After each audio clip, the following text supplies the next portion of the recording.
Serious? People who killed in self-defense. What's your story? Worked for an armed messenger service. Those guys that drop off cash and pick up deposits from banks/businesses in the armored trucks.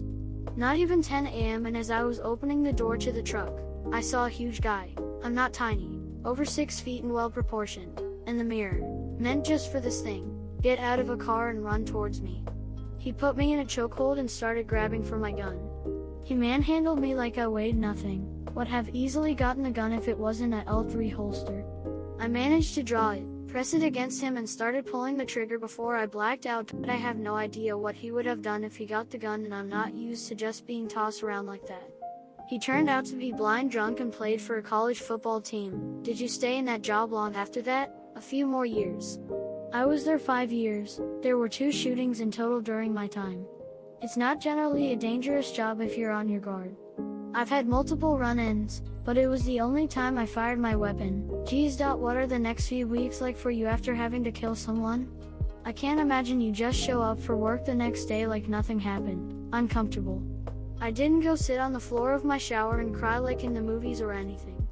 I had a bad concussion and spent most of my time worrying I'd be arrested for murder. I farmed a fuck ton of pets and wow, with my sudden free time and lack of paycheck. I'm sad it happened. But I never felt guilty. But I felt guilty that I didn't feel guilty, if that makes sense. I feel like I was supposed to feel more and a bit ashamed I was able to get on with life without breakdowns or any sort of weird adverse effects, besides not liking people sitting behind me or having my back to an open door. But those I developed doing that job before that happened. One night I was walking home, pretty late, like 2 a.m. in the morning. I was 16 at that time and I happened to pass a bar. One drunk old dude said, "Hey, come here and buy me a beer." I started to walk faster and pretend I didn't hear him. Right after that he jumps on my back, trying to choke me. Managed to fall hard on my back. He was still piggy riding me. Unfortunately, when we fell he hit his head on the curb. I was a door gunner in Iraq for a Helo squadron. Our main mission was casualty evacuation. 99% of the time we didn't fire weapons. Either we didn't take fire or those shooting at us were too far away to actually hit us. Point being, we typically were not shooting at anyone. One mission I happened to be on involved grunts taking fire. We were nearby and they radioed us for cover fire. From the air it was just shooting a green patch on the ground. However, after the fight we provided the evacuation support for the wounded. One of the wounded was an enemy combatant that couldn't have been older than 16. Maybe younger. There isn't a day that goes by that the image of him doesn't flash into my thoughts. I served in the military from 2005 to 2010. Never saw combat until after I was discharged. Did 2 years afterwards as a volunteer in Honduras as part of a mission group helping children with HIV in a compound outside Tegucigalpa. Woke up one night to the sound of a struggle outside my bunking house. Found one of our staff, a female doctor, being raped by a man with a machete. I stabbed him in the kidney with a Mark III blade I carried that was my grandfather's, who was OSS. He bled out pretty quickly after removing the blade with a twist, and to this day I dream of his face, distorted and surprised he was actually dying. I hate myself for it, but no, it was the only way. When I worked down at the liquor store, guy with a shotgun came raging through the place. Muscled his way behind the counter. I shot him in the face. I would do it again. Shared this before, but I was staying with my grandfather while my parents were out of state and I woke up to a noise coming from upstairs. Main floor. I was in the basement, and just knew it wasn't my grandfather. He has hearing damage from Vietnam and it didn't wake him up, but there was banging around and heavy footsteps. I was in the room with the gun cabinet, so I grabbed a shotgun and went to check it out. When I got to the top of the stairs I just saw a guy in the living room going through stuff, so I pressed the safety and said he needed to leave. He turned around and saw my unthreatening, scared as shit 14-year-old self and told me to just go back downstairs and mind my business. So I repeated myself. He turned around and started walking towards me with something in his hand, so I fired. At this point my grandpa is very awake and comes out of his room and just tells me to look away and call the police. Thankfully, due to all the factors of him being a repeat offender, having a weapon, my age, and castle laws, it didn't go any further than the police coming and asking me questions. It messed me up for a while, and I still think about it often, but I got over it and realized that as unfortunate as it was, I didn't have a whole lot of options at that point. When I was 13, I was babysitting my younger brother. Parents were out having a dinner date. At the time my family lived on a dirt road, away from the city. Quiet place, so my parents didn't think much of leaving me alone with my 9-year-old little brother for an hour or two. I was putting him to bed when I heard a knock on the door. This knock was loud and he banged several times before stopping for a moment. Then I heard glass shatter. I immediately grabbed my .22 long rifle my parents got for me, and hid in my little brother's room behind his bed with rifle mounted at the door. Told him to hide under the bed and make no noise whatsoever no matter what happens. I had forgotten about my cell phone on the kitchen table halfway across the house. I remember thinking to myself to protect my little brother at any cost. I heard a lot of noises coming from inside my house. First in the kitchen, then living room, then my room, then finally the hallway to my little brother's room. As the door opened I seen an unfamiliar guy. He quickly seen me then rushed me. As there was a good 5 to 10 steps from the door to my brother's bed I fired all the rounds in my rifle, 5 rounds if anyone is wondering. I just remember him dropping on the floor with a loud thud, my brother crying, and a lot of blood. I called my parents, after which they called the police. After talking with my parents, they told me the police said that the guy was our next door neighbor and a registered sex offender, most likely was staking out tea. He hasn't even noticed we were home, but our parents weren't ''T. Honestly, it hasn't affected me as an adult. I did what had to be done, and I don't regret anything. Needless to say, any future dinner dates my parents had back then they brought us along, which was nice. I want to comment on this to get it off my chest since I don't have opportunities to talk about this with my friends since I'm scared of what they will think. I was born in Honduras. I live in the US now, and from what I remember, it was a very deserted place. I spent most of my time with my walking to this girl's house who was around 16 years old. A couple other kids would come to her house since education was hardly accessible. She would teach us our shapes, animals, colors, act. After class was over I went home and I heard my aunt scream from the kitchen, "Ayuda, Ayuda." And then I remember that my uncle kept a gun hidden covered in rocks beside an old bathtub outside, that's where we bathed. He knew how dangerous it could be in this area, so he prepared me for everything. Went around the back and grabbed it as fast as I could. I went in and there stood a man with a knife threatening my aunt. I didn't really grasp what was happening, but I shot him without any second guesses like I was taught by my uncle. I honestly still don't believe I did something like that to this day, and I don't know what would have happened to my aunt if I didn't get there sooner. I still don't feel comfortable talking about this to my friends, but I just want to get it off my chest. I was 12, the oldest of 3 brothers. We were home alone while my parents were out on date night. At maybe 10 p.m. we hear a loud banging at the front door before a man broke the lock with his sheer body weight and momentum. I told my brothers to hide in my room while I went to my parents' room for their shotgun. The whole time this guy is yelling about where are my keys, and he starts coming upstairs when he heard me fumbling as I tried to load the shotgun. He flung the door to my parents' room open and I fell back with the gun shaking in my hands. I closed my eyes and pulled the trigger twice. The first one caught him in the legs and the recoil made the second shot catch his entire torso. The poor man had been drunk and lived a few houses down the way, but I didn't learn that until after. All I could focus on was how he was begging his mother, she wasn't there, not to let him die, and that he was sorry he let her down as he slowly died on the floor just feet away from me. Sorry about this, man. I hope you don't carry the heaviness. Shit, dude, you've got to be one of the youngest I've seen here yet. Hope you're okay. I woke up one night to my dog barking, which he never does, so I grabbed my pistol and went to check it out. When I looked out the front door I could see some motion by my truck and I heard some pounding. I opened the door and sidestepped to where I could see down my driveway and I saw someone punching my truck. Never seen him in my life, so I asked what he was doing.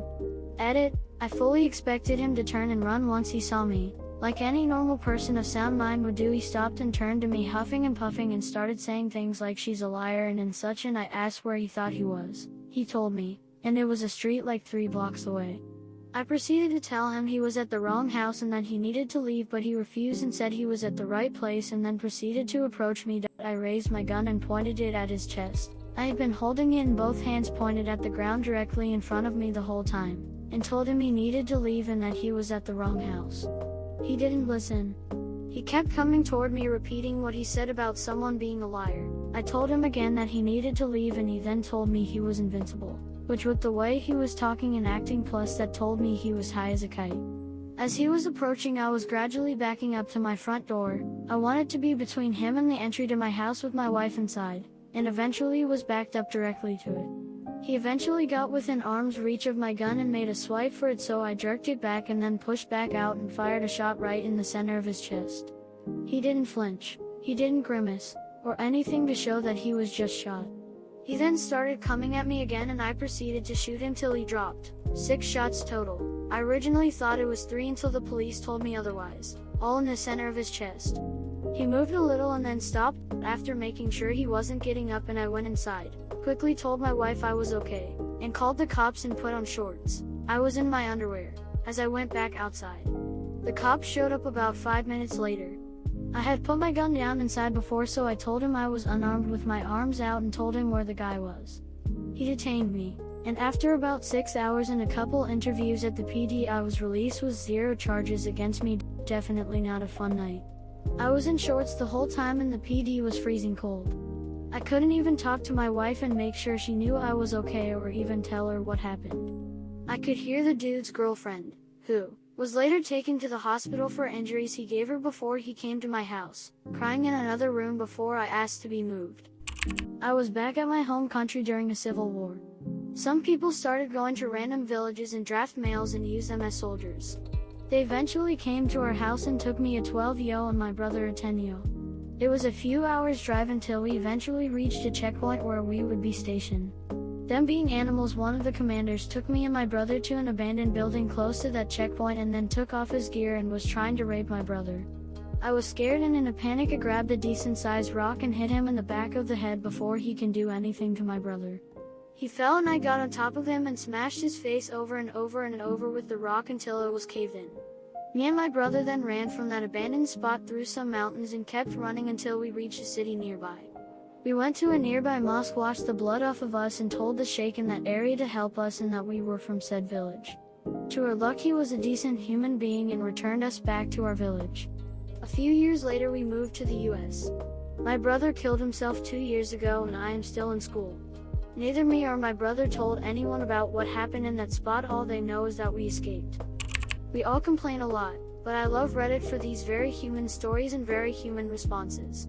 This level of mass interaction with people who have wildly different lives than yours would not have been possible pre-internet. I was with an abusive ex who would come home drunk every night. One night, we had a fight. I had my phone on vibrate and that obviously meant I was sleeping with other PPL behind his back. He left for a while and came home drunker than I'd ever seen him. He wasn't making coherent sentences, but he lunged at me and wrapped his hands around my neck and sat on my chest. I thought I was going to die. I had done some BJJ when I was younger and managed to pull me legs up under his crotch, and then with everything I had, I pushed him off me. He hit his head on the sharp corner of a table we had in the living room and went still. I figured he had been knocked out, so I went outside and called the police. I was gonna put his ass in jail. I had the deepest purple bruises and perfect fingerprint form around my neck. He would have gone to jail. I smoked a cigarette outside, walked back, and after I calmed my nerves just to make sure he wasn't awake and coming for me. He had a huge pool of blood under him. It was almost black looking, so I stood there trying to figure out WTF I was looking at. Put 2 and 2 together and the rest is history. Years of therapy. Self-defense plea. Open and shut. This was a few years ago. I was going back to home after a visit to my bank. I realized that someone was following me. I tried to ignore it first, but he kept following me. I changed my direction so that I don't go near my home. Then to finally confirm whether it was real, I pretended to tie my shoelaces. The guy took this as an opportunity and lunged at me. I realized what was happening just in time. I stood up hurriedly. He bumped into me and I fell down again. I thought I was done for, but the guy fell down too on the road and got run over. I have a fear of roads ever since then. Even when I am driving, I know it doesn't make sense that I would develop a phobia of roads after this. But that's what happened. My wife and I were awakened in the middle of the night by someone banging on our sliding glass door on the porch. I turned on the outdoor lights and saw a shirtless man pacing back and forth, smacking the glass with his palms hard. As soon as he saw me in the light, he went berserk, smashing against the door even harder, trying to open the door or lift it off the tracks to get in. I shouted to him to calm down, calm down, calm down. By the way, shouting for someone to calm down never works. He looked like someone you'd see in one of those exotic drug freakouts on YouTube, unresponsive, zombie-like. All I could imagine was him coming in to smash us to bits. He seemed super strong and didn't know how the glass was withstanding his blows. My wife was on the phone with the cops while I was trying to mellow him. He eventually gave up on the door and smashed his way out through the screen porch. I thought it was over but heard my wife shout, "He's coming around the side." I heard banging on the glass of our bedroom window. He was smacking hard against it until I heard crash and the glass was shattered. At that point I switched from pure fear into fear and anger. I was in the kitchen and scanned for a weapon. I grabbed the butcher knife from the top of the knife block, thinking, what the hell am I going to do with this? I couldn't mercy kill a rat in a trap, let alone stab someone. Maybe I'll just poke at him to scare him off. I ran into the bedroom. He had smashed another window and I could hear him trying to crawl through the blinds. I screamed at him to leave or I'd kill him. Took a poke at him which was deflected somehow. Then fear and anger switched to pure fury. I plunged the blade into his chest with all my strength. I still can feel that thrust to this day. It was awful. That snapped him out of whatever state he was in. He screamed my chest and ran off. The cops found him a couple houses down the street, dead in a pool of blood. The first days after were just shock and disbelief. But family, friends, my counselor were all supportive. I half-assed went into work over the next week or so, even though my boss said to take whatever time I needed. Time healed quicker than I thought it would. The man was not under the effects of drugs. He'd had a bad schizophrenic episode. He had fought with someone in a nearby group home, was locked in his room, then escaped through his window. Before the caregiver discovered the escape, he had tried to get into 2 other houses in the neighborhood before coming to mind. I wish I knew more about him and hope he is at peace. I think about him every day. I felt like I was spared and given another chance. I appreciate life's little gifts more now. It's somehow made me a better person, at least I hope. I hope he's better now, too. When I was 12 I was taken on my walk home from school. I was gone a month. I was given very little food and almost no water at all. He told me that he was a friend of my grandmother, that she said he needed to watch me for a little since my grandmother was going to be out of town. It turned out he was actually someone from my grandmother's past that had been stalking her for years and had even moved across country to follow her. The first day he locked me in a all-cement basement. Every time he left he would lock the door and push the dresser over it so I could not escape. I remember always thinking about how my grandmother could leave me with someone so evil. He would come home drunk and beat me and his son. His son was a year younger than me. Until we were bloody. On the 4th or 5th day I tried to run away, but unfortunately he got to me before I could escape. For my punishment he tied me up to the back side of the house naked with a sock in my mouth and sprayed me with one of those really powerful hoses. Made my body red. I could hear his son begging him to stop and that I didn't mean to try and leave. On the 3rd week, he started to sexually assault us. I was raped 6 times while there. He had threatened to cut off the dick and balls of whoever tried to leave and make the other watch. I can say I don't get scared of almost anything ever, but in that moment I was the most terrified I had ever and will ever be. On Thursday of the 4th week he let me out to use the toilet. I remember feeling so weak. I lost so much weight and my skin color was going whiter the more days passed by. When he let me out I made a run for it up the stairs into the 2nd floor of the house. His son had ran up with me. I ran into a room and hid behind the closet door. His son ran to the balcony and was trying to figure out a way down safely. A moment later his father was in the room screaming at his son and all the horrible things he was going to do. He had thought I climbed down and ran. The man was talking about how they needed to get out of there and other thing I can't quite remember. He had his son in hand and was walking down the stairs. Everything went blank. I don't remember what happened exactly in this moment, but all I can remember is 1 second I was hiding behind the door and then it's like I blinked and I was pushing the man down the stairs. I pushed him down the stairs. God, I hate remembering that I killed someone. He had cracked his neck. Even if it was self-defense, killing someone is one of the most horrific things in life. Knowing that someone who had dreams and thoughts, grew up with family and had been in love with someone before just like you might have, or will just for you to take everything away and leave nothing but a rotting shell is scaring. A lot of this was a big blank in my mind until my friend, his son, reminded me of a lot of things. When the cops came his son and I were both starved, dehydrated, raped, black and blue and white, and as my grandmother said, freezings to the touch. We both have scars on our bodies to this day, but it seemed to be a lot less noticeable. It's sickening how much evil is in this world. Me and his son kept in contact after the events that transpired. Actually, we are best friends now and call and talk quite a bit.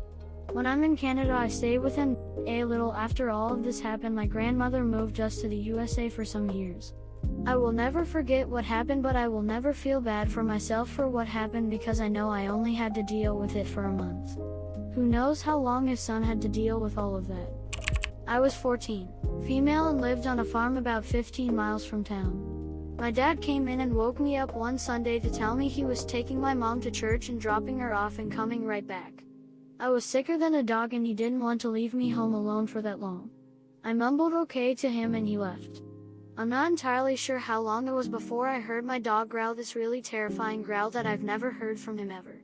I knew immediately something was wrong, and before I could even call for him, he was in my room pulling on my sleeve trying to pull me out of bed. I know something was wrong, but I just couldn't pull myself up out of bed. Then I heard someone pounding on the door so hard I thought the glass was going to break. It snapped me awake more and my dog started barking and growling like some kind of demon. It was scary. He yanked on my sleeve so hard he succeeded in pulling me off the bed. I think to the floor just as I heard the glass break. My dog flew downstairs just as the intruder came into the house. More growling and then a loud crack and whining. I was so scared for my dog and myself. By the sheer grace of God, I was able to get to my parents' bedroom where my dad's guns were. I grabbed the 12 gauge and sat down on the bed as it directly faced the door, and I knew I'd never be able to stand up long enough to wait for him to come in. So I sat and waited. I could hear him tearing up the house looking for stuff to take, and then I hear his heavy footsteps coming up the stairs. My room was next to my parents and right in front of the stairs. I heard him going through my room and waited for him to open the door to my parents' room. I was shaking and sweating so profusely it was hard to keep my grip on the gun. I was just praying to God to give me the strength I needed to survive. It felt like forever before I finally heard him turn the knob. I almost shot instantly, but I had to make sure it wasn't a friend or family member. Stupid, I know, considering it clearly wasn't, but still. He got the door open and I could fully see him and the gun in his hand, so I shot. The shot landed dead center in his chest. It was horrific to see. I stumbled downstairs to try and reach the phone to call for help. I tumbled down the last few stairs and landed at the bottom and everything went black. My dad had come home and was shaking me awake, and I could hear the fear in his voice. He was asking if someone was at the house and I managed to mumble the word bedroom. He immediately called the sheriff and went upstairs. I don't remember much else except my dog. He was hurt bad but alive. Had managed to get to me and was laying his head on my chest and licking my face. I ended up in the hospital overnight because of my illness and nothing else. I was released the following morning and the sheriff came out to the house and questioned me, and that was the end of it. The guy had escaped from custody in a city about 40 miles away. He had been arrested after killing his wife and 2 kids. I was heading home when I was attacked by 2 guys. They followed me when I got off the metro. My first memory of the attack is being on the ground and getting kicked in the head and ribs over and over. I was disoriented and it took me a few moments to realize what was happening and that I was being robbed. All that was going through my mind was don't resist, don't fight back, let them hit you and take your backpack, you can get another one. All the stuff your parents and movies teach you. The guy hitting me had one of those metal collapsible batons. The other was just watching from 10 feet away. The beating stopped when the guy with the baton tried to take my boots. I made eye contact with the other guy and at that moment he said fuck it and pulled out a knife. I decided to fight back. The rest is a blur. I remember a few details but I have no idea what order they happened in. I remember booting the guy closest to me in the face and getting on top of him. I managed to get the baton away and started hitting them with it. I went for the head till they put their arms up, then to the body until they put their arms down, back and forward until the one guy went down. Then back to the other guy till he went down. Then back to the other as he got back up. Next thing I remember was waiting for the cops to get there. Some people close by had called them and were waiting with me. I don't remember feeling myself being stabbed or cut in any way until the people waiting with me pointed it out. There was a small part of my intestine bulging out and I had some major lacerations on my arms, neck and shoulder. Over 60 stitches and a major concussion, but I was out of the hospital the next morning. To shorten the story a bit, the end result was one of them died and the other was arrested and spent a few months in the hospital before prison. The lack of any guilt over the situation is what truly was the most troubling. Everyone kept asking me how I was doing mentally. No one believed me when I told them I felt fine. Someone before me on here outed best, feeling guilty for not feeling guilty. I have a feeling many of the others on here can agree with me on what it was like after coffee tasted amazing, the air smelled fresh and clean, the grass couldn't be any greener, my entire outlook on life had changed and I suddenly couldn't care less about any of the trivial stresses I used to care about. Am I the only one, or do others share in my disposition? Not my story, but someone who I know at the time. My friend was single and an officer in the military. He was coming from work, and when he walked into his house he noticed a pile of his belongings in the center of the floor and a sliding glass door broken in the open position. He checked his closet and his guns were missing. They were not in a safe. He got on the phone with 911 and was telling them what had happened and how his house looked while checking each room. His AR-15 was still behind the door, as the robber had evidently missed it, so he chambered around while waiting on the police. While he was still on the phone with 911, he saw a man jump over his privacy fence with a plastic bag in his hand. Evidently the robber was coming back to get the items he had piled up in the living room floor. Knowing the robber had already stolen some of his weapons, and not knowing if the robber had them on him or had stashed them somewhere, he raised the rifle as the robber came in through the open sliding glass door and yelled for the robber to get on the ground. The robber made a move with his right hand towards the small of his back, and my friend opened fire at less than 10 meters, hitting the robber center mass 3 times. As he came over to the robber, he noticed that one of his stolen handguns had fallen from the robber's waist. The robber asked him, "Why'd you kill me, man?" and expired on the spot. The shooting was ruled justified. The robber had just recently been released from prison for burglary and had been living with his grandmother, who had a house in the neighborhood. I asked my friend if he felt bad about it, and he told me he didn't feel bad at all about the shooting, but he did feel bad about not having all of his guns in his safe, as not having them secured led to his decision to shoot, knowing the robber had some of his guns. Some guy tries to mug me in the street. He tells me to give him my wallet. I pulled my concealed carry and shot him in the leg, fatal, and pelvis as I pulled up my gun. I grab his gun, a snub-nosed revolver, out of his hand and see the chamber. It was empty. That fucked me up for years. Every firearm is loaded until personally cleared. You did the right thing. I'm sorry you had to go through that, mate. Sincerely hope you're doing better now. This was a very traumatic experience for me. I had recently turned 18, graduated from high school, and started college. My college wasn't in the best part of town, but I ignored the warnings and didn't pay much attention to my surroundings. It was about 11 o'clock at night, and I was walking back to my dorm from a friend's dorm that was across campus. Everything was regular until I started hearing footsteps on the sidewalk behind me. When I looked back, no one was there, but it still put me on edge. I kept walking, but I kept hearing the footsteps. Every time I turned around I couldn't see anyone, and I was starting to get scared. Finally I turned around and saw a man walking further behind me. He was dressed in dark clothes and had strange gait. As soon as I saw him he started running at me, and he was fast. I grabbed my pepper spray from my purse. I was smart enough to carry it on me, and sprayed it directly into his eyes. He yelled, but it didn't stop him for long, so I ran. I knew I could outrun him for a while because I was a state track runner all through high school. I could tell I was getting tired, but I didn't know what else to do. I was on the edge of the campus, and part of nudged right up to a dense forest. That's the part I was on. I couldn't see him, but I could hear his heavy footsteps as he tried to catch up to me. I saw a dead tree that was losing branches left and right. I picked a pretty big one and dragged it to the middle of the sidewalk.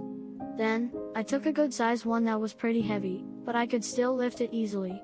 With my branch in hand I hid behind a tree. Soon after I saw him, he was still running fast, and coming right up on the branch. Just as I planned, he tripped, and I saw his shocked, sick face as he fell to the ground. I ran out from my tree and started pummeling him over the head with my branch.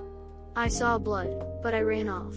Once I got at my dorm I took a second to catch my breath, and then I dialed 911.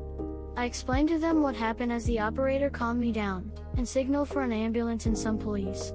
I learned later that the man died en route to the hospital, but also that he had been mugging and beating young women for ages as they walked alone in the dark. The police knew what he was doing, but they could never figure out his identity. I had to go to therapy for ages, but I'm semi-okay now, and I never walk alone in the dark. Just a quick comment from a former police officer: these things are never planned for. They happen spontaneously and when you least expect them. People never feel good about killing someone even if they were right. There was one thing that always seemed to amaze me. Many of these perpetrators, even after being fatally wounded, i.e. stabbed or shot through the heart, for instance, would sometimes run away and be found as much as a kilometer away from where it happened. People don't just drop dead instantly as they do on television BTW. For people not from America, there are places here that are so isolated that there is effectively no law enforcement. No patrols, and even when called, police or sheriff deputies can take an hour to arrive. It's just a very big place. So people are expected to be able to fend for themselves until help arrives. We like to say, 911. When seconds count, help is only minutes away.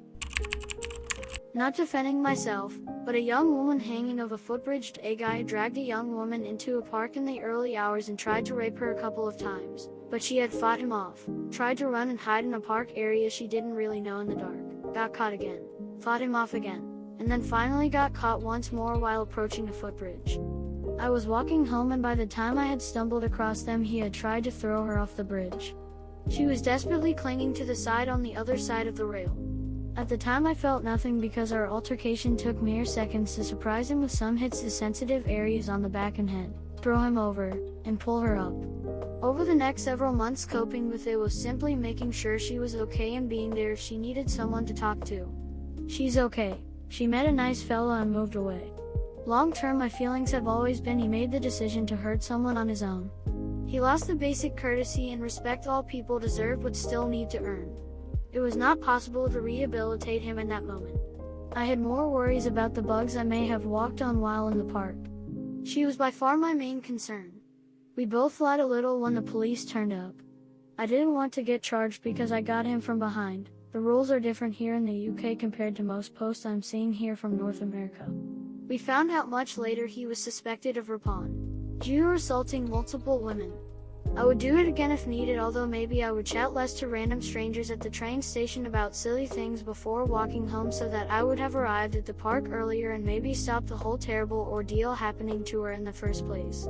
Some people are just born to be cunts. Not going to go into much detail because Terry's new articles and junk about it, but I got jumped outside a gas station a few years back and one guy got on top of me and was raining down punches, but I was able to grab my pistol and shot him once in the hip area and once in the neck. I really don't feel bad because I was scared for my life, plus it was a random and racially motivated attack. Initially I was just scared of retaliation of some sort from his family or friends more than anything legal or otherwise. I had just turned 18 and was chilling at my apartment with some friends.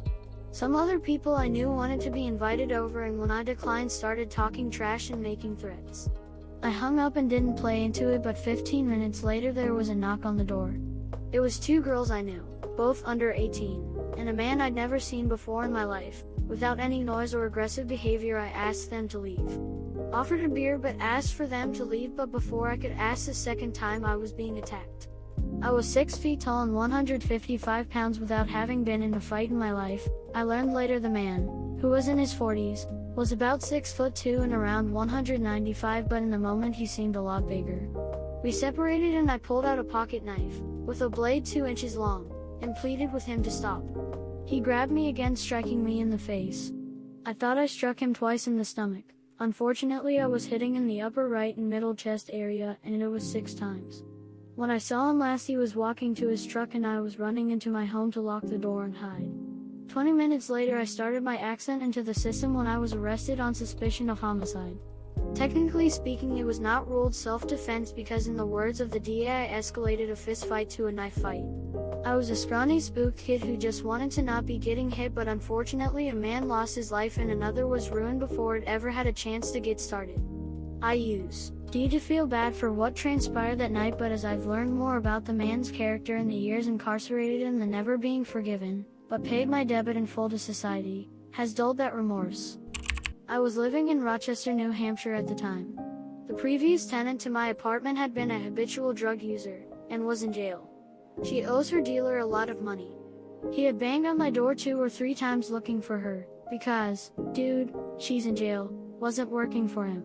So, at about 2:30 in the morning, he and 3 of his lackeys kicked my door in. In the hail of gunfire, they all miss me. To this day I'm not sure how they missed me, and I know I used a lot of my luck for that. I returned fire, and hit all 4 of them. My dad trained me how to shoot a gun, and made me shoot like I was in the military. Center body mass. Of the 15 rounds I fired, I missed 3. 1 hit the light pole in the parking lot, and 2 hit a tree 20 feet behind it. I had a .45 Smith & Wesson with hollow point rounds. Had too many kids living near me to be willing to use anything that might keep going through more than 1 layer of drywall. I was in therapy for about 18 months.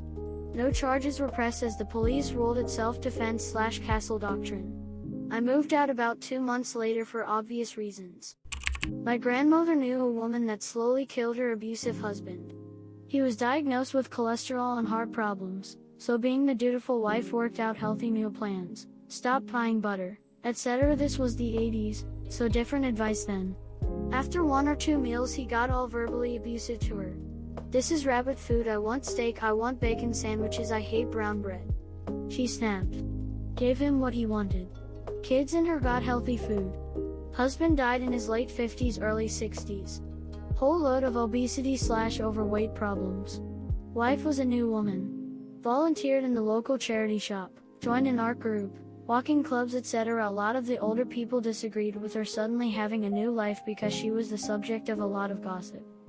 Throw away, because I don't want the hate mail clogging up my main account. I'm a cop who was forced to kill a suspect. I'd been an officer for 6 years at that point, and was working patrol. I pulled over a vehicle that was swerving a little bit. Traffic stops are always dangerous. Not only do you have to worry about the fact that you don't know what you're about to face, but you also have to worry about getting hit by a car while standing with your back to speeding traffic. Usually, the traffic is the biggest danger, and I was already worrying about it because that particular road was a little dangerous. When I got to the driver's window, I remember that he was sweating profusely. That was all I had time to notice before he brought his right hand into view and fired 3 shots at me. I jumped back and returned fire on reflexes alone. Not gonna lie, if I hadn't just used the bathroom, I would probably have pissed my pants. Instead, I fired 5 shots, called it in, saw him move his hand and fired 5 more. If he'd taken a split second to aim, I wouldn't be telling this story. I can only speak for my father who passed.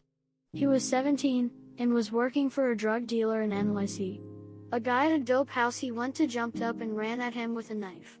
He was stabbed before and said if anyone tried it again he would kill them. He shot the guy twice in the chest. He then went over and finished the mag in his face. He went from self-defense to manslaughter and got 8 years. Stayed for 12. His childhood was seriously very fucked up. He was a sociopath that was environmentally caused. He did a lot of bad shit, but TBH, if I had his childhood I wouldn't have survived. I was at a gas station getting something to drink.